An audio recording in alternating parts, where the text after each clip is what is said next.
नमस्कार साथियों, आज हम लोग बुद्धि के सिद्धांत थियरी ऑफ इंटेलिजेंस देखेंगे। बुद्धि के सिद्धांत मुख्य रूप से एक कारक सिद्धांत, द्विकारक सिद्धांत, त्रिकारक सिद्धांत, बहुकारक सिद्धांत, समूह कारक सिद्धांत और बहुबुद्धि का सिद्धांत, पदानुक्रमिक सिद्धांत। सबसे लास्ट वाला जो 8वां सिद्धांत है, बुद्धि के त्रिविमी या त्रिआयामी या त्रितंत्रिकी संरचना सिद्धांत, सर्वश्रेष्ठ सिद्धांत भी इसको कहते हैं, जिसको गिलफोर्ड, जेपी गिलफोर्ड जी ने दिया था। तो ये बहुत इम्पॉर्टेंट, सब ऐसे क्वेश्चन बड़ा इम्पॉर्टेंट इससे बनता है कि एक कारक सिद्धांत किसने दिया था। अब थोड़ा सा बुद्धि के बारे में देख लेते हैं कि बुद्धि क्या होती है। जैसे देखें कि समस्या समाधान करना हो या किसी अमूर्त चिंतन करना हो या किसी परिस्थिति को एडजस्ट करना हो, ज्ञान का अर्जन करना हो, तो वहाँ बुद्धि का प्रयोग होता है। ये भी सत्य है कि किसी भी दो व्यक्ति में मतलब बुद्धि एक समान नहीं हो सकती। बुद्धि दो भाई ही हों, दो परिवार के लोग हों, चाहे अलग अलग लोग हों, और इसमें समानता नहीं होती। बुद्धि का संबंध वंशानुक्रम से भी है।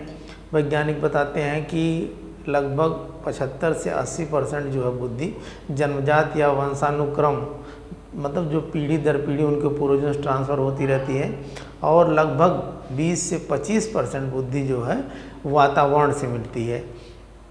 तो वातावरण का भी प्रभाव पड़ता है बुद्धि पे, लेकिन मुख्य रूप से वंशानुक्रम का प्रभाव पड़ता है, और बुद्धि आयु का भी प्रभाव पड़ता है। हमारे भारत में ये माना जाता है कि बुद्धि का विकास लगभग 25 वर्ष तक होता है। क्वेश्चन आता है कि बुद्धि का विकास कितने वर्षों तक होता है, तो भारत के लिए अगर नॉर्मल क्वेश्चन आता है तो 15 यानी 16 से 20 वर्ष तक जो बुद्धि का विकास हो जाता है। लेकिन हमारे भारत में यहाँ की जलवायु या यहाँ का परिवेश ऐसा है कि यहाँ बुद्धि का विकास क्वेश्चन 25 या 26 वर्ष तक हो जाता है बुद्धि का विकास। प्रजाति का बुद्धि के पे बहुत ज़्यादा प्रभाव नहीं पड़ता, लेकिन कुछ लोग मानते हैं कि प्रजाति का भी प्रभाव पड़ता है। लिंग का भी बहुत ज़्यादा प्रभाव नहीं पड़ता।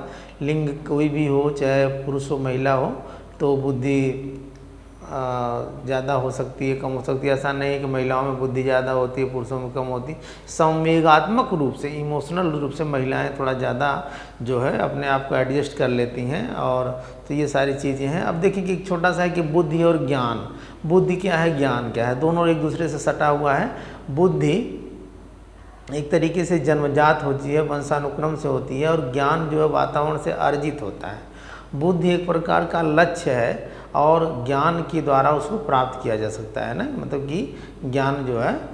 और बुद्धि की प्रत्यक्ष रूप से नहीं कहते हैं कि बुद्धि का प्रदर्शन हो तो कैसे उसके व्यवहारों से बुद्धि दिखाई देती है, यानी अमूर्त है बुद्धि है। बुद्धि समस्या समाधान करने की कला है, बुद्धि समायोजन करने की कला है, बुद्धि अमूर्त है, बुद्धि जन्मजात है, बुद्धि अविभाज्य है। ऐसे बहुत सारे क्वेश्चन बनेंगे, तो उसे भी आप देख लेंगे। यहाँ हम लोग बुद्धि के सिद्धांत को देख रहे हैं। तो बुद्धि का एक कारक सिद्धांत, मतलब उन्होंने बताया बिने टर्म स्टर्न, मुख्य रूप से बिने अगर का आता है तब भी आप सही लगा लेंगे। तीनों आता है तो तीनों का होगा एक कारक सिद्धांत, एक तत्व सिद्धांत, एक खंड सिद्धांत, एक इकाई सिद्धांत या निरंकुशवादी सिद्धांत इसको कहते हैं।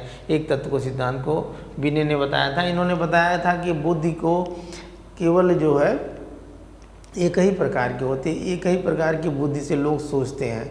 बाद में इसका लोगों ने खंडन कर दिया, इसको अमान्य कर दिया, इसलिए इसको निरंकुशवादी सिद्धांत भी कहा जा सकता है। द्विकारक सिद्धांत किसने दिया था? स्पीयरमैन ने दिया था, यानी द्विखंड, द्विइकाई, इसको सामान्य और विशिष्ट का भी सिद्धांत कहते हैं। सामान्य और विशिष्ट का सिद्धांत, जिसको सामान्य होता है जी कारक, विशिष्ट होता है यश कारक, क्योंकि उन्होंने बताया कि जो सामान्य कारक होता है वो एक जन्मजात कारक होता है, और विशिष्ट कारक जो होता है कई होते हैं। सामान्य कारक जो है वो के द्वारा ही विशिष्ट कारक किसी समस्या का समाधान करते हैं, अपने आप को अनुकूलित करते हैं।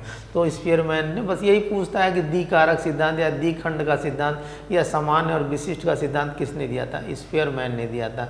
त्रिकारक सिद्धांत या त्रितत्व या त्रिखंड या त्रिइकाई का सिद्धांत किसने दिया था? इसको भी स्पीयरमैन ने दिया था। उन्होंने ये बताया था कि बुद्धि में त्रिकारक होते हैं, एक सामान्य कारक होता है, एक विशिष्ट कारक, एक समूह कारक होता है। कभी कभी कुछ लोग होते हैं, जैसे एक देखें, एक कवि है और एक राजनेता भी है, तो उसके अंदर दोनों के गुण हैं, कवि का भी गुण है और एक नेता का भी गुण है, तो दोनों का गुण है, तो उसको एक समूह कारक सिद्धांत उन्होंने बता दिया।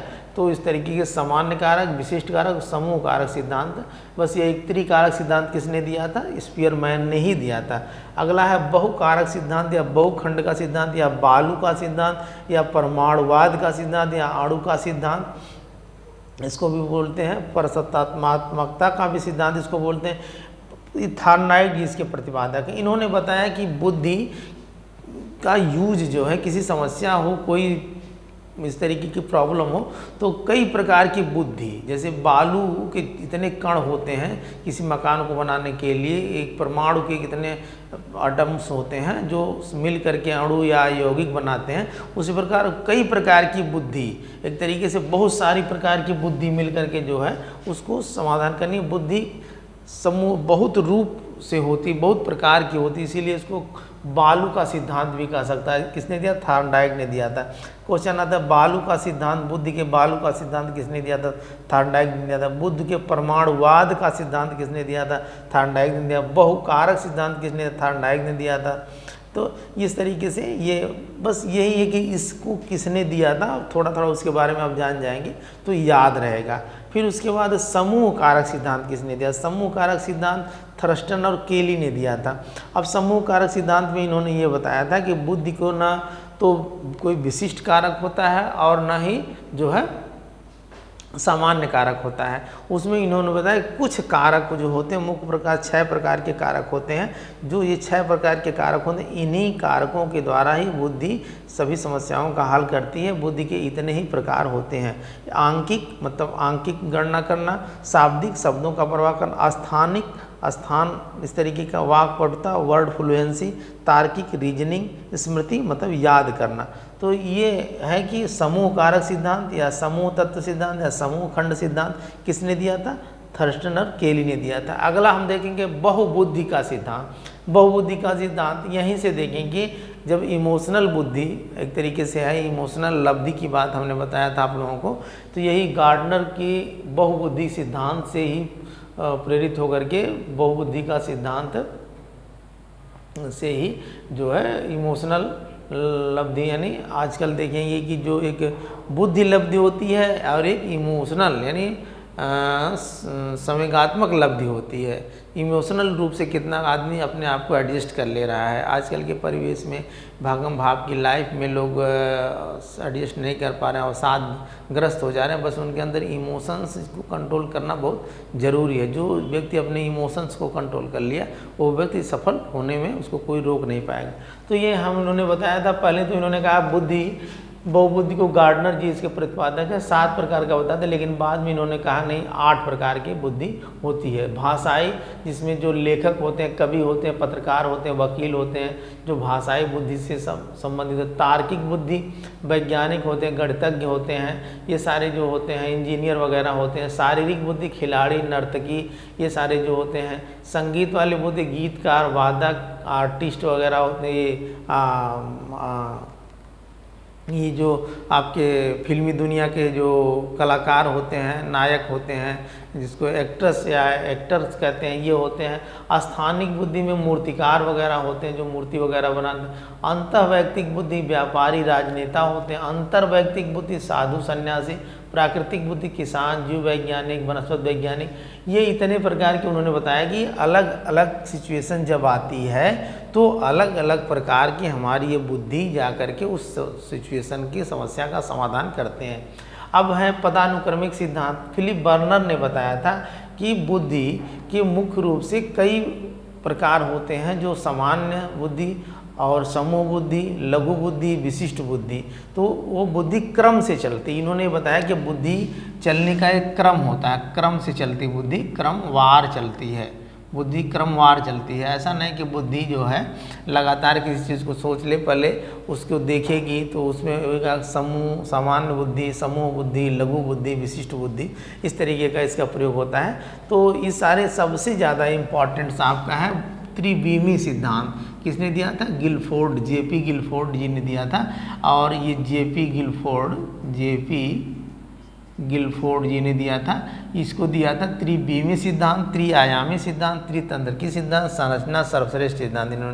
इन्होंने ये बताया था कि बुद्धि में 3 आयाम होता है। कौन कौन से? संक्रिया, विषय वस्तु और परिणाम या उत्पाद उसको बोलते हैं। उन्होंने कहा कि जब हम किसी कार्य को करने जाते हैं तो हमारे सामने जो है उस कार्य को करते हैं तो वो संक्रिया हो जाती है, यानी क्रिया हो जाती है।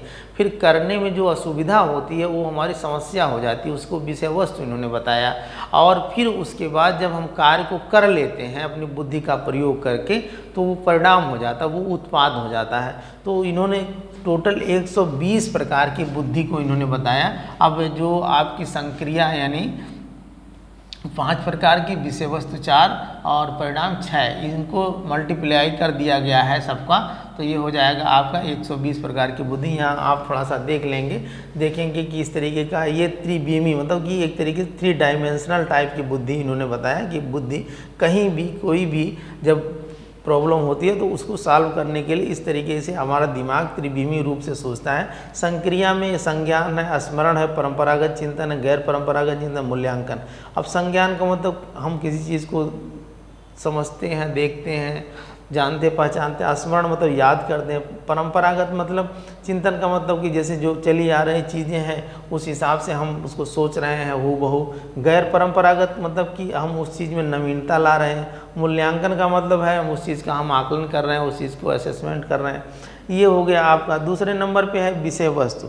अब विषय वस्तु में यह होता है कि जो समस्याएं होती है, पहले आकृति रूप से, शाब्दिक रूप से समस्या, सांकेतिक रूप की समस्या, व्यवहारिक समस्याएं।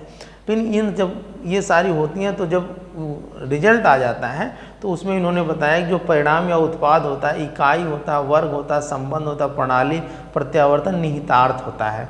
तो इस तरीके से बुद्धि के इतने सिद्धांत होगा। कुछ सिद्धांत और आप देख लेंगे। बुद्धि का प्रतिदर्श या प्रतिमान का सिद्धांत किसने दिया था? थॉमसन ने दिया था। किसने दिया था? थॉमसन। यानी प्रतिदर्श यानी सैंपलिंग का सिद्धांत, सैंपलिंग थियरी किसने दिया था? बुद्धि का। और बुद्धि का और खा का सिद्धांत किसने दिया? हैब ने दिया था। ये भी आता है बुद्धि का और खा का सिद्धांत।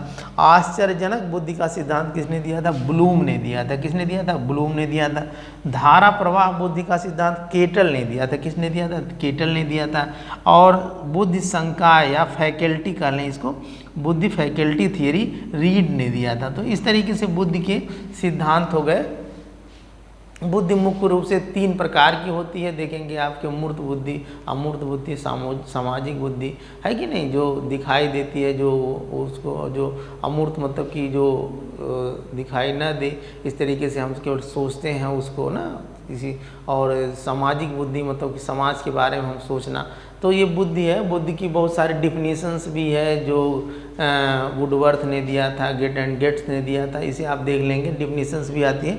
कुछ क्वेश्चंस हैं, हम लोग थोड़ा सा उसको देख लेते हैं, अगर वहाँ से भी आप लोगों को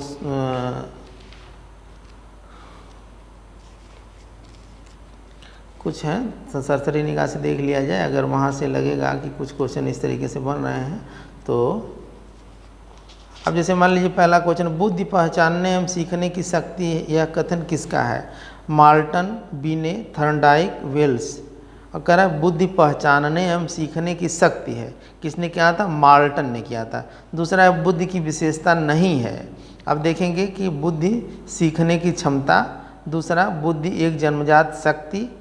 बुद्धि मूर्त चिंतन। बुद्धि विभिन्न योग्यताओं का समूह।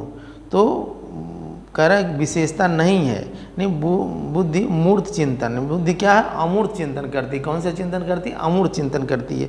फिर कह बुद्धि को प्रभावित करने वाले कारक हैं वंशानुक्रम, लिंग, वातावरण, उपयुक्त सभी। सही हो जाएगा आपका उपयुक्त सभी प्रभावित करते हैं। भारत में बुद्धि का विकास किस आयु में होता है? हमने बताया था भारत में बुद्धि का विकास। अब देखेंगे नंबर 1 पहला ऑप्शन है 20 वर्ष, दूसरा 25 वर्ष, तीसरा 30 वर्ष, फिर 32 वर्ष। तो कौन सा हो जाएगा आपका? 25 वर्ष। बुद्धि का प्रभाव है अमूर्त बुद्धि पर, सामाजिक बुद्धि पर, यांत्रिक बुद्धि पर, उपयुक्त। तो बुद्धि का प्रकार है कौन कौन से, यानी अब देखेंगे अमूर्त भी है आपकी, है सामाजिक भी है, और आपका और एक तरीके से मूर्त बुद्धि है, लेकिन इसमें यांत्रिक बुद्धि दी है। यांत्रिक वही जो आपकी मूर्त बुद्धि हो जाएगी, उपयुक्त सभी सभी हो जाएगा आपका। गैरेट ने बुद्धि को के प्रकार बताया, कितने, वो जो गैरेट ने बताया 3 प्रकार का गैरेट ने बताया था, मूर्त बुद्धि, अमूर्त बुद्धि और सामाजिक बुद्धि, ये 3 प्रकार की गैरेट नहीं बताया था, गैरेट नहीं बताया था। बुद्धि का सिद्धांत, बुद्धि का सिद्धांत है त्रिखंड सिद्धांत, द्विखंड सिद्धांत, केटल का सिद्धांत, उपरोक्त सभी। तो बुद्धि का सिद्धांत है, इस तरीके, तो क्वेश्चन ही गलत लग रहा है, बुद्धि का सिद्धांत है। हाँ, ये सभी सिद्धांत हो जाएंगे, मतलब बुद्धि का सिद्धांत है त्रिखंड, द्विखंड, केटल का सिद्धांत। एक सत्तात्मक सिद्धांत का समर्थक है बिने, टर्मन, स्टर्न, उपयुक्त सभी, तो सभी हो जाएंगे। फिर हो जाए द्विखंड, अब देखेंगे ना, वही हमने कहा सत्तात्मक सिद्धांत भी उसको कहते हैं, है ना, सत्तात्मक सिद्धांत भी उसको कहते हैं, बिने, टर्मन और स्टर्न को। तो फिर कह रहा है द्विखंड सिद्धांत का समर्थक किसने किया था, स्पीयरमैन ने, ये तो आपको मालूम हो गया। किस समस्या के अध्ययन ने मनोवैज्ञानिक परीक्षणों को जन्म दिया, बुद्धि, 2 वर्ग बालकों की समस्या से, व्यक्तिगत समस्या से, रुचि मापन की समस्या से, सृजनात्मक समस्या से, कह रहे वैज्ञानिक परीक्षणों को जन्म दिया। तो बुद्धि दौर्बल्य बालकों की समस्या, जो दुर्बल बुद्धि वाले बालक होते हैं उनकी बुद्धि का जब परीक्षण किया गया तो वहाँ से बुद्धि परीक्षण का जो है शुरुआत हुई। शब्द साहचर्य परीक्षण की रचना किसने की, कैटल ने, मूलर ने, युंग ने, वेबर ने। तो आपको मालूम होगा युंग ने किया था, WAT world associated test Jung ने किया था। अल्फ्रेड बिने का योगदान किस क्षेत्र में है, सृजनात्मक परीक्षण, बुद्धि परीक्षण, उपलब्धि परीक्षण, व्यक्तिगत। बिने का किसमें, बुद्धि परीक्षण में, आपको मालूम होगा।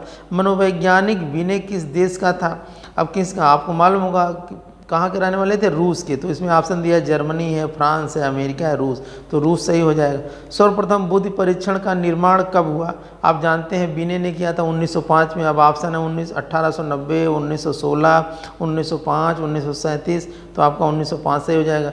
बुद्धि का वैज्ञानिक मापन सर्वप्रथम किसके द्वारा प्रारंभ किया गया, अब देखेंगे इसमें भी टर्मन है, केटल है, बिने है, टिचनर है, तो कौन हो जाएंगे आपके, बिने हो जाएंगे। सबसे पहले 1905 में बुद्धि मापन का इन्होंने बिने ने किया था। अगला देखेंगे मापन किन्हीं निश्चित स्वीकृत नियमों के अनुसार वस्तुओं को अंक प्रदान करने की प्रक्रिया है, यह किसका कथन है। अब चूँकि परिभाषाएं हैं आप देख लेंगे, इसमें स्टीवेंसन की है ये। मनोवैज्ञानिक परीक्षणों के उद्गम विकास का श्रेय किसे दिया जाता है, मनोवैज्ञानिक परीक्षणों के उद्गम विकास का श्रेय किसे दिया है, स्क्यूलर या सेग्यून को, वुंट या टिचनर को, कोहलर, कोफका को, फ्रायड को। अब इसमें तो स्क्यूलर या सेग्यून ने मनोवैज्ञानिक परीक्षण किया था, उसमें मतलब कि कम बुद्धि के बच्चों का परीक्षण किया गया था। सेग्यून फार्म बोर्ड परीक्षण किस प्रकार का परीक्षण है, तो आपका है निष्पादन बुद्धि परीक्षण। कौन सा, इसमें शाब्दिक है, उपलब्धि है, सामूहिक है, निष्पादन। अब सेग्यून फार्म बोर्ड परीक्षण द्वारा किसका मापन किया जाता है, प्रतिभाशाली बालकों का, सामान्य बालकों का, बौद्धिक रूप से दुर्बल बालकों का, अपराधी। हमने अभी बताया था सेग्यून फार्म बोर्ड द्वारा किसका परीक्षण किया जाता है, जो मंद बुद्धि बालक है, बौद्धिक रूप से दुर्बल बालकों का किया जाता है। बौद्धिक रूप से दुर्बल बालकों का सर्वप्रथम वर्गीकरण किसने किया, अब बौद्धिक रूप से वही कह रहा है ना, किसने किया था, ये आपका होता है स्क्यूलर ने किया था सेग्यून फार्म बोर्ड परीक्षण करके। इसमें राइटमैन है, कैम्पबेल है, हेलिमिंटन है, तो स्क्यूलर का सही हो जाएगा आपका। भारतीय मनोवैज्ञानिक जलोटा द्वारा निर्मित साधारण मानसिक योग्यता परीक्षण किस प्रकार का परीक्षण, वैयक्तिक शाब्दिक प्रकार का, वैयक्तिक अशाब्दिक प्रकार का, सामूहिक शाब्दिक प्रकार का, सामूहिक अशाब्दिक प्रकार का। तो सामूहिक शाब्दिक प्रकार का। अभी तो हम बुद्धि परीक्षण के बारे में हम लोग जब जानेंगे तो उससे भी बहुत सारे क्वेश्चंस यहाँ बनेंगे, आप लोग इसको देख लेंगे। अब देखेंगे मेल करने के लिए दिया है कि सूची 1 से सूची 2 को मिलाइए। अब जो द्विकारक सिद्धांत, एक कारक सिद्धांत, समूह कारक सिद्धांत, बहुकारक सिद्धांत। अब दिया है थर्स्टन, दिया है थॉर्नडाइक, दिया है बिने, स्पीयरमैन। अब द्विकारक सिद्धांत स्पीयरमैन में हो जाएगा, एक कारक सिद्धांत बिने में हो जाएगा, समूह कारक सिद्धांत थर्स्टन में हो जाएगा, बहुकारक सिद्धांत आपका थॉर्नडाइक में हो जाएगा। ये तो युग्मित तुलना विधि का प्रतिपादन किया किसने किया, वेबर, कोहन, कोह, स्पीयरमैन। अब चूंकि ये विधि है तो इसका हो जाएगा, कोहन ने किया था। कैटल और स्पीयरमैन द्वारा प्रतिपादित बुद्धि कौन सी है, तो है कोटिक्रम बुद्धि। अब देखिए कैटल और स्पीयरमैन एक प्रकार की बुद्धि का प्रतिपादन किए थे, कोटिक्रम बुद्धि उसको कहेंगे। अगला है निम्नलिखित में से मनोदैहिक या मनोभौतिकी जनक किसे कहा जाता है। अब मनोदैहिकी या मनोभौतिकी का जनक किसे कहा जाता है? वेबर को, थ्रस्टन को, फेकनर को, लिकर्ट को। तो लिकर्ट को नहीं, ये फेकनर को कहा जाता है, मनोदैहिक और मनोभौतिकी का जनक कहा जाता है। मिनीसोटा बहुपक्षी व्यक्तित्व सूची MMPI का निर्माण किया गया हाथवे मैकेनिकल द्वारा, माइनर द्वारा, एडवर्ड द्वारा, मैस्लो द्वारा। तो हाथवे एंड मैकेनिकल द्वारा मिनीसोटा बहुपक्षी व्यक्तित्व सूची का। अब चूंकि व्यक्तित्व का क्वेश्चन आ गया तो हाथवे क्वेश्चन आ ही गया तो उसको देख ही लेते हैं। निम्नलिखित में से कौन कार्नेगी इंस्टीट्यूट ऑफ टेक्नोलॉजी से संबंधित? हमने बताया था कार्नेगी इंस्टीट्यूट ऑफ संस्थान, जब रुचि का हमने टेस्ट पढ़ाया था तो उसमें कहा था कार्नेगी संस्था द्वारा रुचि का परीक्षण किया गया था। तो इसमें देखिए ऑप्शन दिया मनोवृत्ति है, समायोजन है, रुचि है, बुद्धि। तो ये रुचि आप का सही हो जाएगा। बुद्धि मॉडल की संरचना किसके द्वारा प्रस्तुत की गई? स्पीयरमैन, पियाजे, गिलफोर्ड और थॉर्नडाइक। अभी देखें JP गिलफोर्ड हमने बताया था बुद्धि मॉडल की संरचना इन्होंने प्रस्तुत की थी। फिर उसके बाद है पियाजे के मूर्त संक्रियाओं का स्तर किस अवधि में घटित होता है? आप देखेंगे मूर्त संक्रिया एक होती है गामक संक्रिया, फिर उसके बाद होती है पूर्व संक्रिया अवस्था, एक मूर्त संक्रिया, एक औपचारिक संक्रिया। तो 0 से 2 वर्ष जो होती है आपकी गामक यानी सेंसरी मोटर स्टेज होती है। फिर पूर्व संक्रिया अवस्था जो है 2 से 7 वर्ष होती है, और मूर्त संक्रिया अवस्था 7 से 11 वर्ष होती है, और 11 से 15 या 13 वर्ष से जो है औपचारिक फार्मल स्टेज हो जाती है। तो इस तरीके से यहाँ आपका हो जाए 7 से 11 मूर्त संक्रिया अवस्था हो जाएगी। भारतवर्ष में वागन, मेहदी तथा पासी मुक्ता किस परीक्षण संबंधित है? सृजनात्मकता से संबंधित है। ये तो सृजनात्मकता टॉपिक में आप जान जाएंगे। इसमें देखिए बुद्धि दिया है, समायोजन दिया, वृद्धि दिया, तो सृजनात्मकता सही होगा। फिर कह रहे हैं किस मनोवैज्ञानिक के अनुसार बुद्धि जीवन की समस्याओं और परिस्थितियों के प्रति समायोजन की योग्यता है? पिटनर, वर्ट, स्टर्न, टर्नन। स्टर्न हो जाएंगे। किस मनोवैज्ञानिक ने बुद्धि को भौतिक एवं सामाजिक पर्यावरण के प्रति समायोजन योग्यता के रूप में परिभाषित किया? तो आपका हो जाएगा किसने? भौतिक एवं सामाजिक के रूप में किसने? पियाजे ने। किसने? पियाजे ने जो है कहा कि बुद्धि जो है भौतिक और सामाजिक पर्यावरण के लिए जो है समायोजन करने की एक बहुत बड़ी योग्यता है। निम्नलिखित में से कौन सी मनोदैहिक मापनी विधियों से संबंधित नहीं है? सीमा विधि, औसत त्रुटि विधि, सतत उद्दीपन विधि, श्रेणी विधि। तो श्रेणी विधि। फिर इस तरीके से है कि देखेंगे कि थ्रस्टन ने निम्नलिखित में से किस बुद्धि का प्रतिपादन किया? क्रमिक बुद्धि, तुलनात्मक निर्णय बुद्धि, युग्मित तुलना बुद्धि, और एक तरीके से A और B।